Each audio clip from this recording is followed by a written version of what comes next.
Good morning, students. I am Pradeep Singh Yadav. This one is the 20th lecture of digital communication, and today we will see multiplexing in T1 digital system. Before starting this topic of T1 digital system, first we recall something about time division multiplexing and time division multiplexing pulse amplitude modulation. After it, we will proceed to this topic, that is multiplexing in T1 digital system. Okay, so let's start our topic. तो आज का जो हमारा topic है multiplexing इन T1 digital system, इसको start करने से पहले हमें ये जानना जरूरी है कि हम टाइम डिवीजन मल्टीप्लेक्सिंग क्यों करते हैं, किस सिग्नल के लिए किस टाइप की टाइम डिवीजन मल्टीप्लेक्सिंग की जाती है। अगर आप लोगों ने स्टार्टिंग के कुछ वीडियोस देखे हैं तो आप लोगों को इतना क्लियर होगा कि जब भी हमारा जो भी इनपुट सिग्नल होता है, अगर वो एनालॉगस फॉर्म में होता है और हमें उसको बाय यूजिंग मल्टीप्लेक्सर अगर हमें उसको रिसीवर तक ट्रांसमिट करना है, तो at that time first we convert this analogous signal into samples by using TDM PAM multiplexing, and after conversion of analogous signal into samples we can send it to the receiver. ठीक है, और लेकिन अगर हमारा जो भी signal है अगर वो एनालॉगस ना होकर अगर वो बिट्स के फॉर्म में होगा, तो इस टाइप की मल्टीप्लेक्सिंग स्कीम को हम सिर्फ और सिर्फ टाइम डिवीजन मल्टीप्लेक्सिंग कहेंगे। मैं फिर से रिपीट कर रहा हूँ, अगर हमारा सिग्नल एनालॉगस फॉर्म में है और हम उस एनालॉगस सिग्नल के एक एक सैंपल को ट्रांसफर कर रहे हैं, तब इस टाइप के मल्टीप्लेक्सिंग को time division multiplexing pulse amplitude modulation कहते हैं। अगर अदरवाइज अगर वो सिग्नल हमारे सिंपल डिजिटल फॉर्म में या बिट्स के फॉर्म में है, तब हम उस प्रोसेस को टाइम डिवीजन मल्टीप्लेक्सिंग ही कहेंगे। ठीक है, ये हम लोगों ने प्रीवियस कुछ क्लासेस में कर लिया था, मैंने आप लोगों को बताया था। तो जब हम एक से ज़्यादा एनालॉगस सिग्नल को ट्रांसफ़र करना चाहते हैं, तब हम क्या करते हैं, तब हम लोग मल्टीप्लेक्सिंग का यूज़ करते हैं, TDM PM का यूज़ करते हैं। लेकिन जनरली अगर हम बहुत सारे सिग्नल्स को एक साथ भेज रहे हैं, तो एक सिग्नल के कुछ बैंड, कुछ फ्रीक्वेंसी बैंड दूसरे सिग्नल के साथ मर्ज हो जाती है। ठीक है, जिसको हम लोग अलाइजिंग इफेक्ट वगैरह कहते हैं, या फिर आप दूसरे सेंस में ऐसा समझिए कि एक सिग्नल के जो बिट्स हैं वो दूसरे सिग्नल के बिट्स के साथ में मर्ज हो जाते हैं। इसको कहा जाता है क्रॉस टॉक। ठीक है, when bits of one transmitter is merged with the bit in second transmitter, then this merge process या merge का ये जो error है is known as crosstalk error। ठीक है, इतना आप लोगों को ध्यान रखना। अब अगर हम लोग सिग्नल को सेंड करना चाहते हैं तो ये डेफिनेटली ऑकर होगा ही होगा। तब क्या किया जाए, तब हमारा एग्जिस्टेंस आता है आज के टॉपिक का, किसका, T1 system, T1 digital system. ठीक, अब क्या होता है T1 digital system? T1 digital system एक प्रोटोकॉल होता है बेटा। T1 डिजिटल सिस्टम एक स्टैंडर्ड होता है। ठीक है, तो ये स्टैंडर्ड के अंदर कुछ रूल्स होते हैं। जब भी हम सिग्नल को ट्रांसमिट करते हैं तो हम उन सिग्नल को इन रूल्स से बॉन्ड करते हैं, और जब वो सिग्नल को हम इस सिस्टम के थ्रू पास करते हैं या इस रूल्स के थ्रू हम जब एनकोड करते हैं, तब हमारा एक ट्रांसमीटर के सिग्नल के दूसरे ट्रांसमीटर के सिग्नल के साथ में कोई भी ओवरलैपिंग नहीं होती है। मैं फिर से रिपीट कर रहा हूँ, अगर हमारे सिग्नल्स के बीच में ओवरलैपिंग हो रही है तो उस ओवरलैपिंग को अवॉइड करने के लिए हम लोग एक सिस्टम का यूज करते हैं। That system is known as T1 digital system. ठीक है, जनरली ये T1 डिजिटल सिस्टम का यूज तब किया जाता है जब हमारा इनपुट सिग्नल वॉइस सिग्नल हो, जो मैंने यहाँ पे आप लोगों को मेंशन किया है। ठीक है, जब हमारा इनपुट सिग्नल वॉइस सिग्नल हो और वॉइस सिग्नल को हमको टेलीफोन के थ्रू एक एंड से दूसरे एंड तक ट्रांसमिट करना होता है, तब हम लोग उसके साथ एक मल्टीप्लेक्सिंग करते हैं। This multiplexing is known as T1 digital system multiplexing या T1 डिजिटल सिस्टम। ठीक है, अब ये जो T1 डिजिटल सिस्टम, ये जो स्टैंडर्ड है बेटा, ये जो प्रोटोकॉल है, इसको बनाया किसने था? इसको बनाया था 1960 में बेल लेबोरेटरी के थ्रू इस स्टैंडर्ड को फॉर्म किया गया था। ठीक है, तो इसके बाद से जो भी हमारी नॉर्थ अमेरिका हो गई या हमारे जो जापान हो गया, वहाँ पे जब भी टेलीफोनिक कम्युनिकेशन किया जाता है तो उसके लिए जो प्रोटोकॉल्स यूज़ किए जाते हैं वो यही है, T1 डिजिटल सिस्टम प्रोटोकॉल्स। याद रहेगा आप लोगों को, ये प्रोटोकॉल है। मैं फिर से रिपीट कर रहा हूँ, T1 डिजिटल सिस्टम एक प्रोटोकॉल्स हैं। जब भी हम वॉइस सिग्नल के थ्रू डेटा को सेंड करना चाहते हैं एक जगह से दूसरी जगह, तब हमें इस प्रोटोकॉल्स का यूज करना पड़ता है। ठीक, तो नॉर्थ अमेरिका और जापान में इस प्रोटोकॉल का यूज किया जाता है। इस प्रोटोकॉल के अंदर कुछ रूल्स आते हैं जो ध्यान रखने होते हैं, जो फॉलो करने होते हैं। अब वैसे ही जब हम नॉर्थ अमेरिका या जापान के बाहर के कंट्रीज के बात करें, तो वो कंट्रीज इस T1 डिजिटल सिस्टम के प्रोटोकॉल्स का यूज़ नहीं करते। वो अपने एनकोडिंग के लिए या वो कुछ दूसरे रूल्स को फॉलो करते हैं जिनको हम कहते हैं इवन डिजिटल सिस्टम। आप लोगों को यहाँ पे मेंशन किया गया, देखिए this one is known as even digital system. ये इवन डिजिटल सिस्टम भी एक रूल्स का ग्रुप है, ये एक प्रोटोकॉल है जिसके थ्रू हम लोग वॉइस सिग्नल को ट्रांसमिट करते हैं, सिर्फ आपको इतना ध्यान रखना है, ठीक। अब ये जो T1 और E1 है ये किसको रिप्रेजेंट कर रहा है बेटा? हम जानते हैं कि जब भी हम लोग टेलीफोनिक डेटा करते हैं, मैं वायरलेस कम्युनिकेशन की बात नहीं कर रहा हूँ, मैं अभी वायर्ड कम्युनिकेशन की बात कर रहा हूँ, ठीक है। जब हम वायर्ड कम्युनिकेशन करते हैं एक टेलीफोन से दूसरे टेलीफोन के बीच में, तो दोनों टेलीफोन के बीच में एक केबल होता है, ठीक है। ये केबल के थ्रू ही हमारा जो भी सिग्नल होता है, हमारी जो भी पल्स होती है, वो एक जगह से दूसरी जगह ट्रांसफर होती है, ठीक। अब ये दिखेगा कैसे, इसको रिप्रेजेंट करने के लिए मैं आप लोगों को एक डायग्राम मेंशन कर रहा हूँ, ठीक। अब आप लोग यहाँ पे देखिए, यहाँ पे S1 से लेकर S24 जो रिप्रेजेंट किया गया है, ये हमारे वॉइस सिग्नल्स हैं। इसका मतलब है कि हमारे पास टोटल 24 डिफरेंट वॉइस सिग्नल्स हैं। ये आप ऐसा समझ सकते हैं 24 डिफरेंट यूजर्स हैं जो बात करना चाह रहे हैं इस रिसीवर से, ठीक। तो जब वो बात करना चाहेंगे तो डेफिनेटली मैं जो आप लोगों को बोल रहा हूँ वो डेटा, वो जो भी सिग्नल है किसी वायर्ड पाथ के थ्रू ट्रांसफर होगा। तो ये जो वायर्ड पाथ होते हैं बेटा, इनको हम लोग कहते हैं T1 केबल्स, याद रहेगा। That's why this type of system is known as T1 digital system, याद रहेगा। जैसे अगर मैं बात कर रहा हूँ कि हमारे पास यहाँ पे 24 इनपुट सिग्नल है, तो उस समय हमें 24 केबल्स की ज़रूरत पड़ेगी अगर हमें सिग्नल्स को रिसीवर तक सेंड करना है तो, ठीक। वो एक सिग्नल जो भी हमारा केबल है वो सिग्नल्स को एक जगह से दूसरी जगह जाने के लिए पाथ प्रोवाइड करता है। यहाँ पे जो मल्टीपल पाथ है ये इसी को रिप्रेजेंट कर रहे हैं। बात समझ आई? More than one cables are used for transmitting signal from transmitter to receiver, याद रहेगा आप लोगों को, ठीक। अच्छा, अब जैसा यहाँ पे लो पास फिल्टर मेंशन किया गया है, तो अब मैंने आप लोगों को पिछला जो लेक्चर था उसमें भी मैंने आप लोगों को बताया है कि जब भी सिग्नल को ट्रांसफर किया जाता है तो सपोज सिग्नल की फ्रीक्वेंसी है FM हर्ट्ज, ठीक है। तो सबसे पहले हम सिग्नल को एक लो पास फिल्टर के थ्रू पास करते हैं। ऐसा इसलिए करते हैं क्योंकि जो भी हमारा सिग्नल होता है उसकी फ्रीक्वेंसी अगर उसकी फ्रीक्वेंसी FM हर्ट्ज है, तब भी कुछ ऐसे फ्रीक्वेंसी स्पेक्ट्रम होते हैं जो FM हर्ट्ज से थोड़ा ज़्यादा हो सकते हैं, ठीक है। जिसके कारण जब हम अपने सिग्नल को सैंपल करते हैं तो सैंपल करने के बाद कुछ एरर्स या अलाइजिंग इफेक्ट ऑकर हो सकता है। इस अलाइजिंग इफेक्ट को अवॉइड करने के लिए हम अपने सिग्नल को लो पास फिल्टर से पास करते हैं, जिससे क्या होगा, अगर हमारे सिग्नल की फ्रीक्वेंसी में थोड़ा सा फ्लक्चुएशन भी है ऊपर नीचे FM से, तो हमारा लो पास फिल्टर उसको हटा देगा और सिर्फ वही सिग्नल पास होंगे जिनकी फ्रीक्वेंसी FM तक है। बात यहाँ तक क्लियर है, ठीक। तो आप यहाँ पे ये मान के चलिए कि यहाँ से मैं एक वॉइस सिग्नल ट्रांसफर कर रहा हूँ लो पास फिल्टर के थ्रू, ठीक। अच्छा, आप लोगों को पता है कि वॉइस सिग्नल की फ्रीक्वेंसी कितनी होती है? जैसे मैं आपसे बात कर रहा हूँ, this one is the voice signal, ठीक। Then what is the range of this voice signal frequency?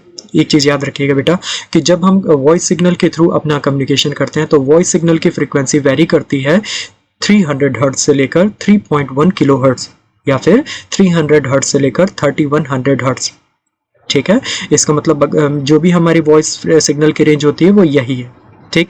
तो अगर मुझे इस वॉइस सिग्नल को सैंपल करना है तो आपको पता होगा कि जब हम सैंपल करते हैं तो सैंपलिंग फ्रीक्वेंसी कितनी होती है? सैंपलिंग फ्रीक्वेंसी की लोएस्ट वैल्यू होती है 2 FM, ठीक है। तो अगर मैं मैक्सिमम बात कर रहा हूँ, मैक्सिमम हमारे वॉइस सिग्नल की रेंज है 3.1 किलो हर्ट्ज, तो इसका ट्वाइस कितना हो जाएगा? इसका ट्वाइस हो जाएगा 6.2 किलो हर्ट्ज। बात समझ में आई? तो जो भी हमारी सैंपलिंग फ्रीक्वेंसी होगी वो 6.2 किलो हर्ट्ज होगी, या मैं उसको 6200 भी कह सकता हूँ, ठीक। तो इसका मतलब हुआ कि जो भी हमारी सैंपलिंग फ्रीक्वेंसी होगी उसको हमें लेना पड़ेगा 6200 हर्ट्ज, ठीक। इसको अगर हम लोग रेट के टर्म्स में बोलेंगे तो मैं बोलूँगा 6200 सैंपल पर सेकेंड, ठीक। इसका मतलब ये हुआ कि हमारा जो भी ये कम्यूटेटर है, ये कम्यूटेटर बेटा एक चीज़ ध्यान रखिएगा, कई बार अगर आप लोग पिछले लेक्चर स्टडी किए होंगे तो मैंने आप लोगों को बताया था कि यहाँ पे सैम्पलिंग हो जाती है, तो जनरली हमारे मन में ये डाउट आता है कि यहाँ पे तो हमने कहीं सैम्पलर लिखा ही नहीं है, फिर सैम्पलिंग कैसे हो जा रही है, ठीक। तो आप लोगों को पता होगा बेटा, जब मैंने सैम्पलर का टॉपिक भी पढ़ाया था कि सैम्पलर क्या होता है, एक स्विच होता है, ठीक है, जो एक सैंपल लेता है, फिर दूसरा सैंपल लेता है, फिर तीसरा सैंपल लेता है। तो ये भी तो एक स्विच है। जब वो पहले सिग्नल को टारगेट करेगा तो इसका सैंपल कंसीडर करेगा, दूसरे को टारगेट करेगा तो दूसरे सैंपल को कंसीडर करेगा। दैट मीन्स ये जो कम्यूटेटर है वो एक टाइप की सैंपलिंग ही कर रहा है, ठीक है। अब ये बात आती है कि इस कम्यूटेटर को कितना तेजी से घूमना होगा एक सर्कल कंप्लीट करने के लिए, या कितने धीरे घूमना होगा, ये डिपेंड करता है सैंपलिंग फ्रीक्वेंसी के ऊपर। ठीक, जैसे मैंने अभी आप लोगों को बताया कि वॉइस सिग्नल की सैम्पलिंग फ्रीक्वेंसी होगी 60 to 100 हर्ट्ज या 60 to 100 सैंपल पर सेकेंड। ठीक है, इसका मतलब ये हुआ कि हमें जो कम्यूटेटर को डिजाइन करना पड़ेगा वो मिनिमम 62 सैंपल पर सेकेंड तक कवर उसको करना चाहिए, तभी वो उसके पूरे सैंपल्स को ले पाएगा। ठीक है, तो उसी के बेसिस पे हमने अपने सैम्पलर की हमने अपने कम्यूटेटर की स्पीड को एडजस्ट किया और हमने उसकी स्पीड को ले लिया 8000 फ्रेम्स पर सेकंड। हमने 60 to 100 से ज़्यादा ही लिया है ताकि हमें हम जो भी एरर्स होते हैं, जो भी अलाइजिंग इफेक्ट होते हैं, उसको टोटल अवॉइड कर पाए। अगर मैं यहाँ पे 8000 हर्ट्ज की जगह 60 to 100 फ्रेम्स पर सेकंड लूँगा तब भी मेरा पूरा प्रोसेस वर्क करेगा, इसलिए आप लोग बिल्कुल कंफ्यूज मत होइएगा। ठीक है, यहाँ पे मैं 60 to 100 भी ले सकता था, लेकिन एक सिक्योर कम्युनिकेशन करने के लिए, ताकि कोई भी अलाइजिंग इफेक्ट ना हो, कोई भी एरर ना हो, मैंने उसको एक सिक्योर वे में उसको 8000 फ्रेम पर सेकंड ले लिया। ये सैम्पलिंग फ्रीक्वेंसी की आइडियल वैल्यू है और T1 मल्टीप्लेक्सिंग में हमेशा जब भी हम लोग सैम्पलिंग फ्रीक्वेंसी की बात करेंगे for the transmission of voice signal, हमेशा हम लोग सैम्पलिंग फ्रीक्वेंसी लेंगे 8000 हर्ट्ज, और जो भी 8000 हर्ट्ज होगी वही हमारा स्पीड ऑफ कम्यूटेटर भी रिप्रेजेंट करता है। कम्यूटेटर की स्पीड को रिप्रेजेंट किया जाता है फ्रेम पर सेकंड से, तो मैंने यहाँ पे कम्यूटेटर की स्पीड को मेंशन कर दिया 8000 फ्रेम पर सेकंड। ठीक, मतलब एक सेकंड में ये 8000 बार मूव कर पाएगा। बात यहां तक क्लियर हो गई आप लोगों को? ठीक है, अब जो भी हमारे सैंपल आएंगे बेटा, जो भी हमारे सैंपल आएंगे, मैंने आप लोगों को, अगर आप लोगों को लास्ट लेक्चर याद होगा तो मैंने आपको बताया था जो भी हमारे सैंपल आते हैं वो डिस्क्रीट नेचर के होते हैं, मतलब उसके एक से ज्यादा एम्पलीट्यूड होंगे, थोड़ा कम होगा, थोड़ा ज्यादा होगा, थोड़ा ज्यादा होगा। ठीक है, तो हम क्या करते हैं, हम उसको पास ऑन करते हैं एक एनालॉग टू डिजिटल कन्वर्टर से। ठीक है, तो एनालॉग टू डिजिटल कन्वर्टर क्या करेगा कि जो भी हमारा सैंपल्ड फॉर्म होगा बेटा, उसको वो टोटल डिजिटल फॉर्म में कन्वर्ट कर देगा। डिजिटल फॉर्म दैट मीन्स वो in form of bits convert कर देगा। बिट्स में मतलब वो इन फॉर्म ऑफ 1 और 0 कन्वर्ट कर देगा। अब जो भी हमारे यहाँ पे जो भी इनपुट आएगा, इस केबल में डेटा आएगा, वो क्या होगा, वो इन फॉर्म ऑफ 1 और 0 आएगा। अब आप लोग ऐसा मत समझिएगा कि जो हमारे केबल्स है उसमें 1 और 0 बिट ट्रांसफर होती है। केबल्स में हमारे पल्स ट्रांसफर होती है। कौन सी pulse? High pulse, low pulse, high pulse, low pulse, high pulse, low pulse. बात समझ में आई? तो हाई पल्स को हम 1 मानते हैं और अगर कोई भी सिग्नल नहीं आ रहे उसको हम लोग 0 मानते हैं। ध्यान रहेगा। तो इस टाइप का जो भी सिग्नल होता है इन फॉर्म ऑफ बिट्स, वो ट्रांसमीटर से लेकर रिसीवर तक आता है। अब रिसीवर में जो हमारा पीसीएम डिकोडर है, अगेन उस डिजिटल सिग्नल को अगेन एनालॉग सिग्नल में कन्वर्ट कर देगा। एनालॉग सिग्नल मतलब वो सैंपल्स के फॉर्म में कन्वर्ट कर देगा, डिस्क्रीट फॉर्म में। ठीक, फिर एक एक सैंपल एक एक रिसीवर के पास में जाते जाएंगे। तो जब रिसीवर के पास सैंपल आते जाएंगे तो अपने आप वो सैंपल से मिलकर हमारा एनालॉग सिग्नल अगेन फ्रेम हो जाएगा। ठीक, तो ये हमारी T1 डिजिटल सिस्टम का पूरा स्ट्रक्चर है। अब होता क्या है बेटा, होता ये है कि जब भी हमारे सिग्नल ट्रांसफर होते हैं ना, तो सिग्नल्स के बीच में कोई भी जब हम लोग एक से ज़्यादा सिग्नल्स यहाँ से ट्रांसफर कर रहे हैं तो कई बार होता ये है कि एक सिग्नल और दूसरे सिग्नल्स के बिट के बीच में ओवरलैपिंग हो जाती है। ठीक है, तो इस ओवरलैपिंग को हटाने के लिए ये T1 डिजिटल सिस्टम ने एक प्रोटोकॉल बनाया। ठीक है, वो प्रोटोकॉल क्या है? वो प्रोटोकॉल ये है कि जब भी हम लोग एक फ्रेम को ट्रांसफर करते हैं, फ्रेम मतलब अब अगर ये जो भी हमारा कम्यूटेटर है जब पूरा एक रोटेशन कवर करेगा तो जितनी बिट वो लेगा बेटा उसको एक फ्रेम कहा जाता है। ठीक है, तो हर एक फ्रेम के बाद एक बिट हमारा ये डिजिटल सिस्टम हमारे डेटा के साथ ऐड कर देता है। ठीक है, उस बिट को कहा जाता है सिंक्रोनाइजेशन बिट। क्लियर रहेगा यहाँ तक? तो जो भी मैंने आप लोगों को T1 डिजिटल सिस्टम के बारे में बताया है, अगर आप इसके बाद का जो भी थ्योरेटिकल पार्ट देखेंगे तो ये सब थ्योरेटिकल पार्ट में मैंने इसी के बारे में आप लोगों को बताया। आप लोग इसे एक बार रीड कर सकते हैं। ठीक है, आप लोग इसे एक बार रीड कर सकते हैं कि मैंने यहाँ पे जो भी मेंशन किया है। ठीक, अच्छा, यहाँ पे मैंने एक टर्म और मेंशन किया कि वी यूज कंपेंडर। अगर आप लोगों को कंप्रेशन और एक्सपांसन वाला मेरा टॉपिक याद होगा तो आप लोगों को पता होगा कि मैंने आप लोगों को वहाँ पे ही बताया था कि जब हम नॉर्थ अमेरिका या जापान की बात करते हैं तो वहाँ पे सिग्नल टू नॉइस रेशियो को इंक्रीज करने के लिए हम लोग ट्रांसमीटर साइड कंपेंडर यूज करते हैं और रिसीवर साइड एक्सपांडर यूज करते हैं।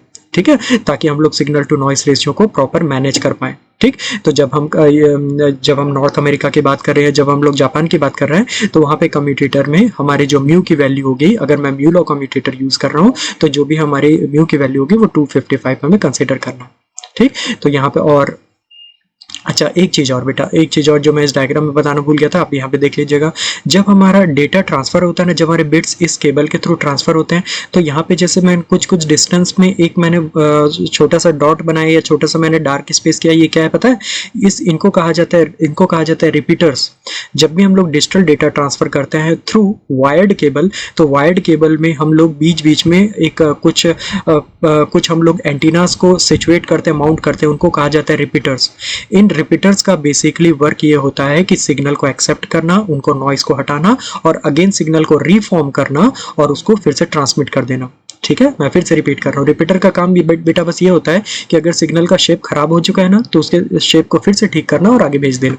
ठीक, तो जनरली जब भी हम लोग डिजिटल केबल के थ्रू, जब भी हम लोग वायर्ड केबल के थ्रू डेटा ट्रांसफर करते हैं ना, तो हर 2 किलोमीटर के बाद हमको एक रिपीटर लगाना ही पड़ता है। तो ये जो सब मैंने यहाँ पे डार्क पोर्शन किया, ये सब रिपीटर है।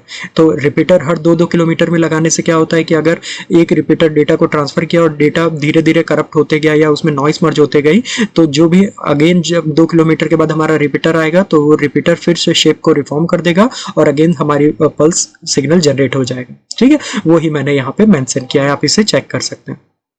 ठीक, तो ये हमारा डिजिटल सिस्टम का बेसिक था, जो मैंने यहाँ पे आप लोगों को थियोरेटिकल पार्ट में बताया है। बात यहाँ तक क्लियर हुई? अच्छा, अब हम लोग कुछ बिट्स के फॉर्म में एनालाइज कर लेते हैं, एनालिसिस कर लेते हैं। ठीक, जैसे जब मैंने डायग्राम आप लोगों को पीछे रिप्रेजेंट किया है, तो मैंने आप लोगों को बताया था कि हम लोग इस डायग्राम में कितने बिट कितने सिग्नल्स कंसीडर कर रहे हैं, 24 सिग्नल कंसीडर कर रहे हैं। अब मैं एज्यूम कर रहा हूँ, मैं ये एज्यूम कर रहा हूँ कि एक वॉइस सिग्नल को रिप्रेजेंट किया गया है 8 बिट से। ठीक है, और हमारे पास 24 डिफरेंट सिग्नल है। ठीक, तो टोटल यहाँ पे यहाँ से लेकर यहाँ तक कितने बिट हो जाएंगे बेटा? 24 सिग्नल, और हर एक सिग्नल के पास 8 बिट हो गई। तो टोटल बिट कितनी हो जाएंगी हमारी? टोटल बिट हो जाएंगी 24 मल्टीप्लाइड विथ 8, जो मैंने यहाँ पे मेंशन किया, आप लोग देख सकते हैं। 24 मल्टीप्लाइड बाई 8 करूंगा तो 24 मल्टीप्लाइड बाई 8 करने के बाद मुझे मिल जाएगा 192। ठीक है, आप लोगों के यहाँ पे 192। इसका मतलब ये हुआ कि जो भी T1 सिस्टम के इनपुट पे 192 बिट्स आएंगे। ठीक, फिर मैंने आपको बताया था कि एक सिग्नल के जो भी बिट होता है वो दूसरे सिग्नल के बिट्स के साथ ओवरलैप हो जाता है। उस ओवरलैपिंग को हटाने के लिए कुछ एक्स्ट्रा बिट ऐड करनी होती है। इन एक्स्ट्रा बिट को कहा जाता है सिंक्रोनाइजेशन बिट। तो जब हम लोग T1 डिजिटल सिस्टम की बात करते हैं, उसमें सिर्फ एक ही सिंक्रोनाइजेशन बिट यूज की जाती है। ठीक है, तो उसके बाद का अगर मैं T2 मल्टीप्लेक्सर यूज कर रहा हूँ, T3 मल्टीप्लेक्सर यूज कर रहा हूँ, तो फिर ये सिंक्रोनाइजेशन बिट चेंज होते जाते हैं। ये अकॉर्डिंग टू प्रोटोकॉल्स होता है। ठीक है, ध्यान रखिएगा, इसमें आपको कोई डाउट नहीं आना चाहिए कि सर हमने यहाँ पे 1 क्यों ऐड किया है या 5 क्यों ऐड किया है, ये 7 क्यों ऐड किया है।